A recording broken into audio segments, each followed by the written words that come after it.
Hello, Gamers of the Airport. You may recognize this playthrough. This is the FTB Infinity Evolved Extra Mode, my first playthrough. I figured out how to use the Creative Flux Capacitor.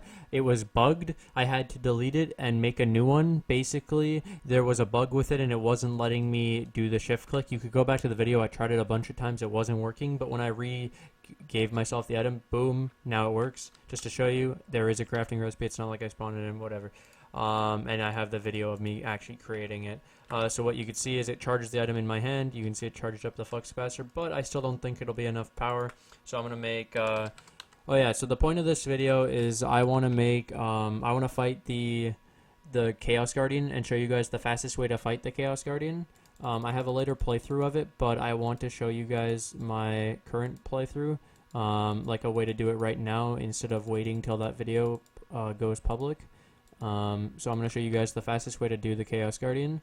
I need a way to charge this really fast, or charge these really fast, so I think I have the capacitor bank out here. I haven't played this world in so long, but this should be fine. Can I change this to like a charge amount? Here, let's just do this. Does that work? Is it charging all four? Okay.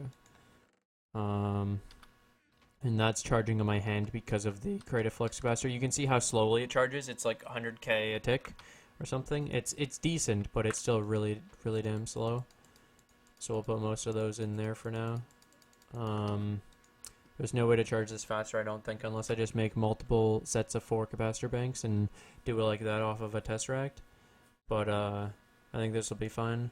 So we're gonna do the like basic build up to it, getting all the stuff to go fight it, and then I'll show you guys how to fight it. So the primary setup I usually want for this is a bunch of Wyvern Flux Capacitors, as you see, because the Draconic armor is basically full immunity to everything, but the basis on it is that it absorbs the damage that you take with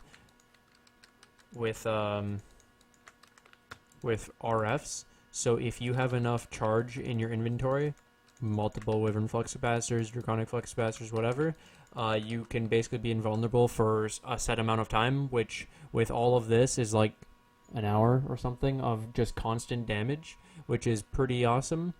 This fight won't take an hour to do. It won't even take anywhere close to it with the way I started doing it.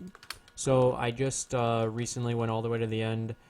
Traveled all the way to where the Chaos Guardian will spawn, and we're gonna obviously TP back there with the Enhanced Charm of Dislocation, which I think I just recently made it right before I ended the series. I made the wand or the staff and all that stuff. I also made obviously the Everlasting Guilty Pool, which I never even used. Where did I place that anyways? Oh, it's right there. Yeah, so I have the Everlasting Guilty Pool, so I can make all the Terror Steel I ever wanted. This world's like crazy broken. Like I have my OP Thaumcraft stuff that's not even necessary. Blood Magic, not even necessary. All that Botania, the Witchery. Fun. Anyways, the real playthrough it will begin, or it is happening right now, as you guys see. So we have all those. Let's get the rest of them. I don't think I need very many, since I'll have the Creative Flux Capacitor. If worse comes to worse, I can just basically tank a lot of damage while recharging capacitors.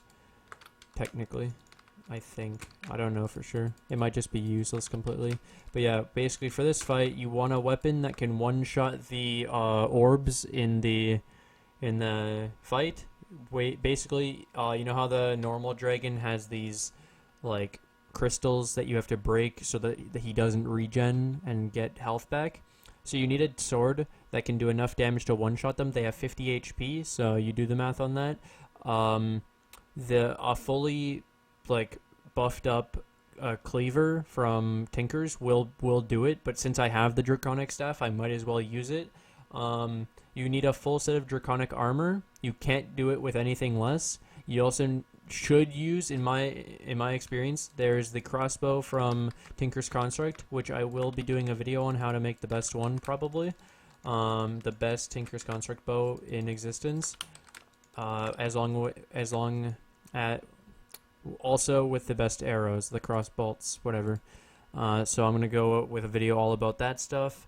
but basically I recommend using the crossbow from Tinker's Construct, using a shit ton of arrows with moss. Adding sharpness to them doesn't really do very much. There's no real point. These don't even have the extra modifiers. I don't care. It doesn't matter. The crossbow does more damage than the Draconic bow, which is crazy. It also has, like, the bolts shoot faster and therefore are more accurate, and it's way easier to hit the dragon, and they do more damage, so it takes less time to kill him as well. And if you can kill this boss, and with this stuff, you can pretty much fight anything in the entire pack. Anyways, I think I'm pretty much prepared to go. So the reason we do the Chaos Guardian fight is because you can get the Chaos Shards from the center of the island, which I'm basically showing you. Since I made a previous video about the reactor from Draconic Evolution, you get 5 of these Chaos Shards, which you can make chaotic cores, which make the 4 reactor stabilizers, and then you also get the Draconic reactor core, which I do in a later playthrough, even though I did show you guys in a creative world. Alright, so I think it's time to go and fight this thing. So I'm going to show you guys how to basically do the fastest Chaos Garden fight you'll ever see. And it's basically because normally if you don't one-shot the crystals, they go into a recharge rate, like form. You can't hurt them. They're invulnerable for like a good 30 seconds or something, and sometimes they bug out and they're invulnerable till you break the other one. So you basically just want to one-shot it so it never goes into that invulnerable mode. They slowly do regenerate, but if you kill them fast enough, it takes so long for them to actually come back, and you can pretty much do the entire thing with only like a couple recharges, like revives of his crystals, which is crazy. So this is the edge of the Chaos Garden Island. We're going to see the Chaos Garden really soon. Obviously we're loading it in. Here we go. So right now he'll be invulnerable if you shoot him. You can see your attacks are blocked by the Guardian's crystals. So you need to go up and one-shot all of his crystals. He's really obnoxious, by the way. His attacks stop you from moving almost entirely. But obviously Draconic armor flies really quickly, so we can still move. That's why I say there's no way to do this without the Draconic armor and stuff. He would literally just die instantly. He does a lot of, it's this damage that ignores, let me turn this down. It's damage that ignores armor, but because this isn't normal armor, it ignores damage, like it absorbs all damage and turns it into RF power. We can pretty much tank this shit forever until we run out of power in our armor and all our capacitors.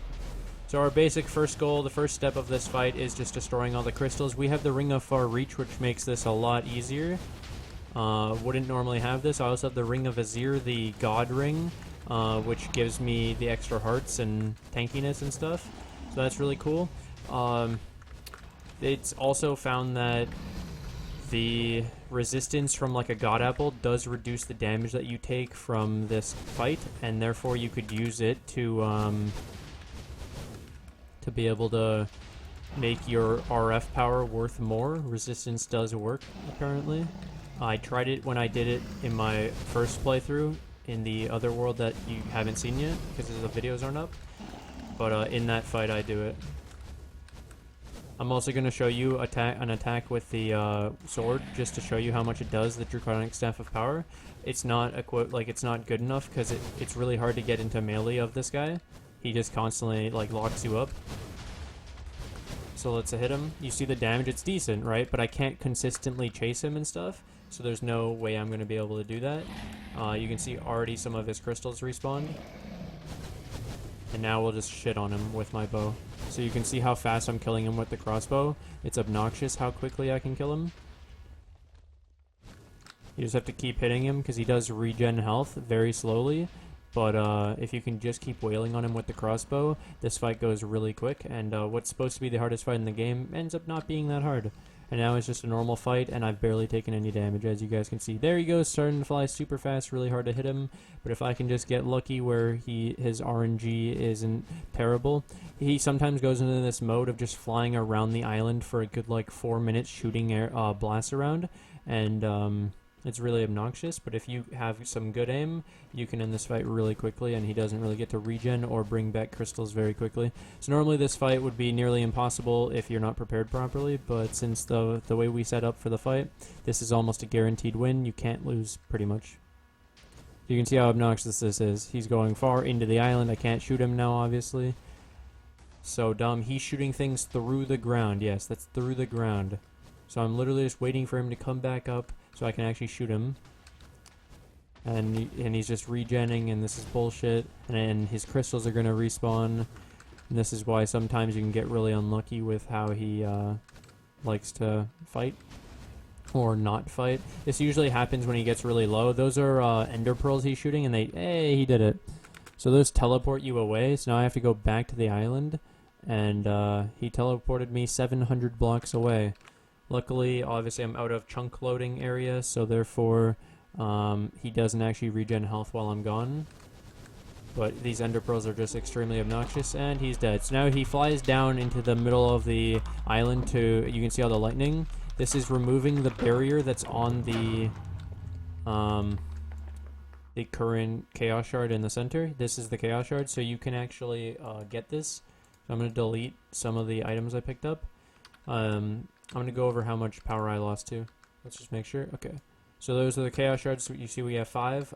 With the Draconic Armor, you can actually survive this blast. So it's going to implode on itself. You can see my screen shaking. I'm not moving. It's doing it all on its own. It's going to implode. Because I have Draconic Armor, I can survive this. But we're going to see the damage. So this is at 27.7, 117, and 48. Watch how much damage this does.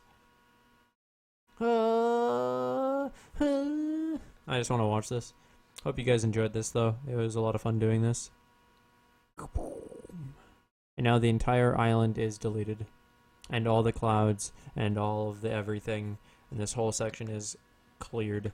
So this, I don't know actually what these numbers were at, so if you guys remember, because of the video being able to pause and stuff, but you can see how big of an explosion that was, and I was literally in the center of it, and I just tanked it all.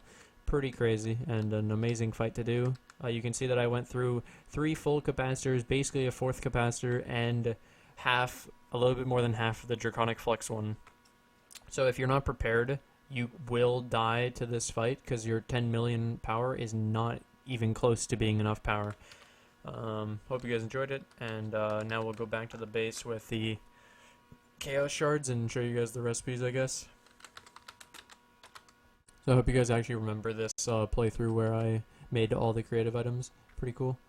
So yeah, we obviously have the Draconic Reactor, and then Chaotic Shards, or Chaotic Cores, which all I'm missing is Draconic, not Draconic Energy Cores, they're called Core, 4 of these. Alright. And there you go, that's a Chaotic Core. And then it just is all of that to make the reactor that I showed you in the other video. So yeah, again, hope you guys enjoyed. Leave a like if you guys did. Leave a comment in the comment section below if anything was unclear about how to do the fastest Chaos Guardian fight in existence. Subscribe if you guys are new to the channel. And as always, I'll see you guys in the next video of my series. Peace.